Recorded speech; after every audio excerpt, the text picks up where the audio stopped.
Sir मेरा interview बहुत अच्छा गया। उन्होंने मुझसे ये पूछा सबसे पहले तो सर कि जो मेरा आर्मी का अनुभव है उसको मैं एज ए SGM या एज ए डिप्टी SP कैसे उसको मैं धरातल पे उतारूंगा। मैं ऑलरेडी क्वालिफाइड था सर PCS का, बट मेरी ज्वाइनिंग नहीं हुई है सर। मैं डिप्टी जेलर के रूप में चयनित हुआ था 2019 में सर। कोई लेडी आपके ऑफिस में एक कलीग के खिलाफ सेक्सुअल हैरेसमेंट केस लेके आई है, आप कैसे प्रोसीड करोगे? आपके ऑफिस में लोग करप्शन कर रहे हैं, आप कैसे प्रोसीड करोगे? सर सबसे बड़ी बात है, अगर आपको इस एग्जाम को क्रैक करना है पर प्रीलिम्स फोकस तैयारी से सर सिलेक्शन नहीं होगा। अगर आप रिवाइज नहीं करेंगे तो जब एग्जाम के टाइम पे, तो मेरा सारी पढ़ाई ऑनलाइन हुई है सर।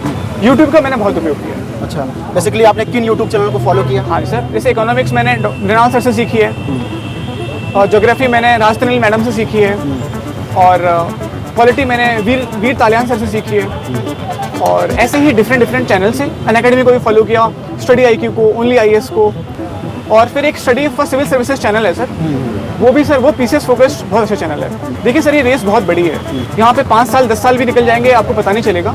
बहुत बार रिवाइज करें। तो कैंडिडेट होता है उनके मन में सवाल ये होता है कि हम कितने घंटे पढ़ाई करें। कोई 14 घंटा पढ़ के भी नहीं सिलेक्शन पा रहा है, कोई 6 घंटे पढ़ के सिलेक्शन पा जा रहा है। तो मैं एग्जाम से पहले तो सर मैं 12 घंटे पढ़ता था। आपने कितनी इफेक्टिवली पढ़ा है, आपने कितनी इफेक्टिवली उसको रिवाइज किया है। क्वांटिटी से ज़्यादा क्वालिटी मैटर करती है। एब्सोल्युटली सर, विदाउट क्वालिटी आप प्रीलिम्स अगर पास हो भी गए तो आप मेंस में फंस जाएंगे। सर मैं ऑनेस्टली बताऊं तो मैंने घटना चक्र को फॉलो नहीं किया।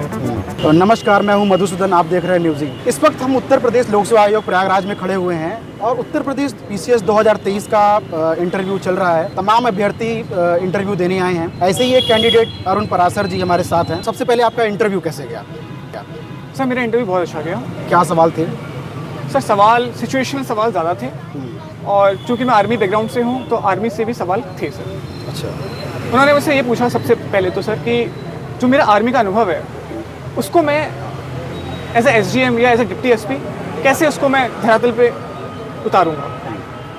गरीबी उन्मूलन पे कैसे काम करूंगा, विकास कार्य कैसे होगा, राइट्स कंट्रोल सिचुएशन भी उन्होंने मुझे बहुत सारी दी कि राइट सिचुएशन है क्या करोगे। कोई लेडी आपके ऑफिस में एक कलीग के खिलाफ सेक्सुअल हैरेसमेंट केस लेके आई है, आप कैसे प्रोसीड करोगे। आपके ऑफिस में लोग करप्शन कर रहे हैं, आप कैसे प्रोसीड करोगे। उन्होंने मुझसे फिर पूछा कि करप्शन में घूस लेने वाला ज़्यादा दोषी है या घूस देने वाला ज़्यादा दोषी है। और डिफेंस बैकग्राउंड से उन्होंने ये पूछा कि सर जो आर्टिफिशियल इंटेलिजेंस है उसका डिफेंस में कैसे प्रयोग किया जा सकता है। जी, किनका बोर्ड था? Sir doctor AK Verma sir का बोर्ड था। अच्छा, सबसे पहले जैसे तमाम बच्चे जो अपने सपनों को लेकर इलाहाबाद आते हैं, प्रयागराज, दिल्ली भी गढ़ है, प्री में अगर वो फर्स्ट अटेम्प्ट में अगर प्री क्वालिफाई करना चाहते हैं तो क्या ऐसी गलतियां हैं जो बिल्कुल ना करें जिससे वो कम समय में प्री क्वालिफाई कर सकें? सर सबसे बड़ी बात है, अगर आपको इस एग्ज़ाम को क्रैक करना है तो आपको पिछले 10 साल के प्रीवियस ईयर क्वेश्चंस देखने होंगे, प्री के भी और मेंस के भी, अगर आपको पूरा सिलेक्शन लेना है। अगर आप प्रीलिम्स फोकस तैयारी करोगे तो बात अलग है, पर प्रीलिम्स फोकस तैयारी से सर सिलेक्शन नहीं होगा। और मेरा ये भी मानना है कि सर चाहे आप ऑनलाइन पढ़ते हो या ऑफलाइन पढ़ते हो, आप एक मटेरियल को फॉलो करें जिस पे आपको विश्वास हो और आप उसको पूरी तन्मयता से पूरा करें।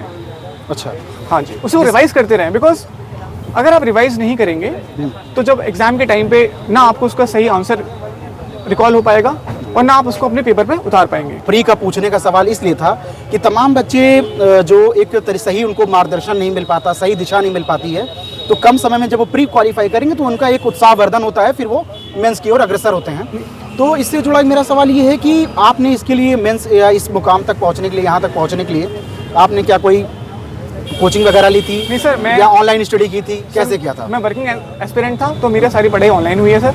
यूट्यूब का मैंने बहुत उपयोग किया। अच्छा, बेसिकली आपने किन यूट्यूब चैनल को फॉलो किया? हाँ सर, जैसे इकोनॉमिक्स मैंने मृणाल सर से सीखी है, और ज्योग्राफी मैंने राजतनिल मैडम से सीखी है, और पॉलिटी मैंने वीर तालियान सर से सीखी है। और ऐसे ही डिफरेंट चैनल से अनअकैडमी को भी फॉलो किया, स्टडी IQ को, ओनली IAS को, दृष्टि के भी मैंने वीडियोस देखे सर।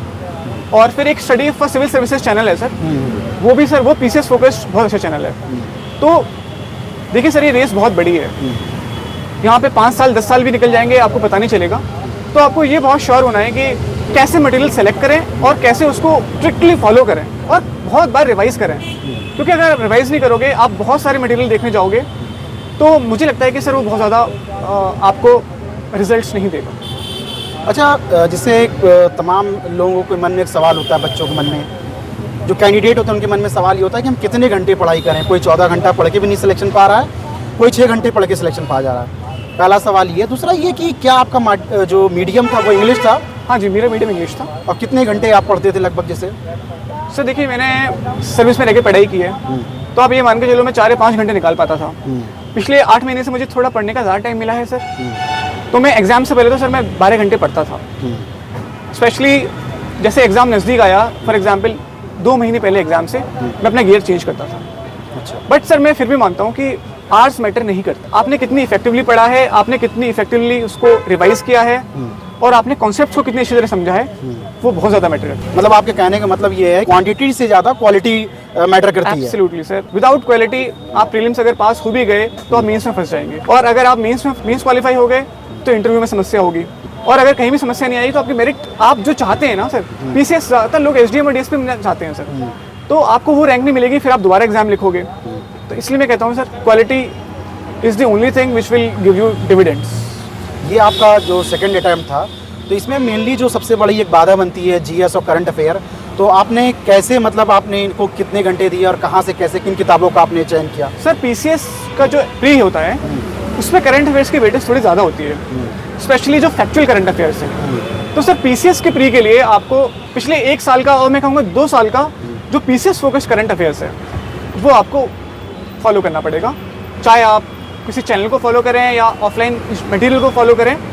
पर आपको सर पीसीएस में फैक्चुअल क्वेश्चंस को टैकल करने के लिए आपको पिछले 2 साल का करंट अफेयर्स देखना होगा। जो घटना चक्र होता है, हाँ जी, उसका बहुत बड़ा योगदान बताते हैं, प्री में और मेंस में काफ़ी मदद करती है एक तरीके से, प्री में खासकर। जी।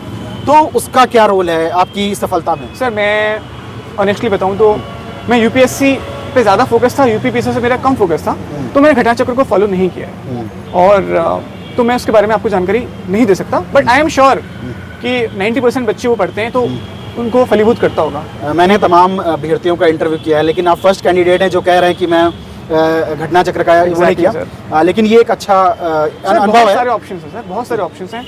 देयर मल्टीपल टेलीग्राम चैनल्स जो आपको पूरी तैयारी करवा सकते हैं, अगर आप सिंसियरली आप उसको फॉलो करो और टास्क जो है उस सिलेबस से कंप्लीट करो। आप कुछ भी पढ़ लो, अगर आपने अच्छे से नहीं पढ़ा है, कॉन्सेप्ट्स नहीं समझे हैं, तो सर फिर आप अच्छे मार्क्स नहीं ला पाएंगे। इंटरव्यू अगर जो तमाम स्टूडेंट्स देते हैं यूपीएससी या यूपी पीसीएस या जो एग्ज़ाम्स होते हैं स्टेट पीसीएस के, तो इंटरव्यू देते वक्त क्या किन चीज़ों का ख्याल रखना चाहिए? सर सबसे पहले मैं बताना चाहता हूँ कि पीसीएस में इंटरव्यू की वैल्यू कम है, पर इसका मतलब ये बिल्कुल भी नहीं है कि आप उस पर फोकस नहीं करो। सर सिलेक्शन रुकता है 2 नंबर से 3 नंबर से, आपकी डिज़ायर्ड पोस्ट आपको नहीं मिलती है 1 या 2 नंबर की वजह से, तो आपको इंटरव्यू को बहुत फोकस करना पड़ेगा। आपको maximum number of mock interviews देने होंगे। जो आपकी गलतियाँ बताई जा रही हैं आपको उस पर फोकस करना पड़ेगा, चाहे वो आपकी स्पीच में प्रॉब्लम है, चाहे आपके वो आंसर देने के तरीके में प्रॉब्लम है, या भाषा के तरीके में प्रॉब्लम है, या आपको कोई बैठने के तरीके में प्रॉब्लम है, तो आपको उस पर काम करना पड़ेगा। जो आपके मॉक इंटरव्यूज़ में जो आपकी गलतियाँ बताते हैं उस पर वर्क करना पड़ेगा। इंटरव्यू में किस तरीके के सवाल थे, कैसे? सर 80% ऑफ द स्टूडेंट्स के सिचुएशनल क्वेश्चन पूछ रहे हैं। अच्छा। ज़्यादा नॉलेज की बात वहाँ पे नहीं टेस्ट हो रही है, बिकॉज नॉलेज ऑलरेडी टेस्ट हो चुका है। जो व्यवहारिक नॉलेज है, करप्शन है, गरीबी है, ऑफिस वर्क है, सिचुएशन रिएक्शन है, राइट्स हैं, दंगे हो रहे हैं कैसे हैंडल करोगे, या बाढ़ आ गई है तो कैसे क्या करोगे, तो इन सब सिचुएशन रिएक्शन वाले क्वेश्चन ज़्यादा थे। और आपके आपका जो ऑप्शनल है उससे भी क्वेश्चन पूछे जा सकते हैं, और यदि आप सर्विस में हो तो फिर तो सर्विस के से रिलेटेड आपसे क्वेश्चन पूछे ही जाएंगे। तो अभी किस जगह आप कार्यरत हैं, कहाँ पर? सर अभी सर मैंने सेना छोड़ दी है, और अभी मेरी ज्वाइनिंग बाकी है। मैं ऑलरेडी क्वालिफाइड था सर पीसीएस का, बट मेरी ज्वाइनिंग नहीं हुई है सर। 2019 में मैं सर क्वालिफाइड था। अच्छा। But because of the time lapse वो अभी ज्वाइनिंग फंसी हुई है। बट सर उस टाइम को मैंने as a study leave utilise किया है। किस पोस्ट के लिए आप चयन हुए थे? मैं डिप्टी जेलर के रूप में सर चयनित हुआ था 2019 में सर। तो ये ब्रेक आपने पढ़ाई के लिए लिया था? सर एक्चुअली मैं ब्रेक आप कह सकते हैं कि मैं, चूँकि सर मैं यूपीएससी भी फोकस कर रहा हूँ, तो मैं ब्रेक चाहता था। जो मन में सवाल होता है कि यूपी पीसीएस और क्या यूपीएससी की तैयारी एक साथ की जा सकती है? डेफिनेटली की जा सकती है सर, खासकर हिंदी माध्यम का अगर बच्चा है तो। बिल्कुल की जा सकती है सर। बस ये है कि जो पेपर 5-6 जो नया आया है सर ऑप्शनल के रूप में, उस पर आप फोकस कर लो, क्योंकि सर उससे फोकस करने से ना फ़ायदा आपको प्रीलिम्स में भी होगा। और यूपी पीसीएस में थोड़ा हिंदी को आपको पढ़ना पड़ेगा। अगर आप हिंदी वाले बच्चे हो तो आपको आईएएस में भी हिंदी का एग्जाम देना है। तो सर 80% सिमिलैरिटी है, केवल 20% डिविएशन है। तो मेरे ख्याल से एक अच्छा विद्यार्थी एक अच्छा एस्पिरेंट दोनों को मैनेज कर सकता है। लास्ट में आप जो बच्चे हैं, अगर कोई बच्चा ग्रेजुएशन से अगर जो तमाम शहरों की ओर रुख करता है, गांव का बच्चा है इलाहाबाद, उस बच्चे को आप क्या सलाह देना चाहते हैं अगर वो ग्रेजुएशन में है, कि किन गलतियों को ना करे और जल्दी सफलता प्राप्त करे? सर कोई बच्चा ग्रेजुएशन कर रहा है और उसका फोकस यूपीएससी है, तो मेरे ख्याल से सर उसे बिना टाइम जाया किए अपनी तैयारी शुरू कर देनी चाहिए। अगर वो ऑनलाइन ऑफलाइन अफोर्ड कर सकता है, he should join offline course.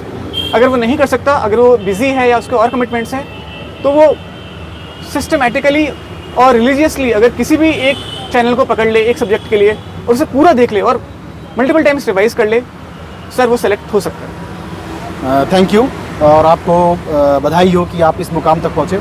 तो आप हमारे साथ अरुण पराशर जी को सुन रहे थे। हमारे साथ जुड़ने के लिए बहुत बहुत धन्यवाद।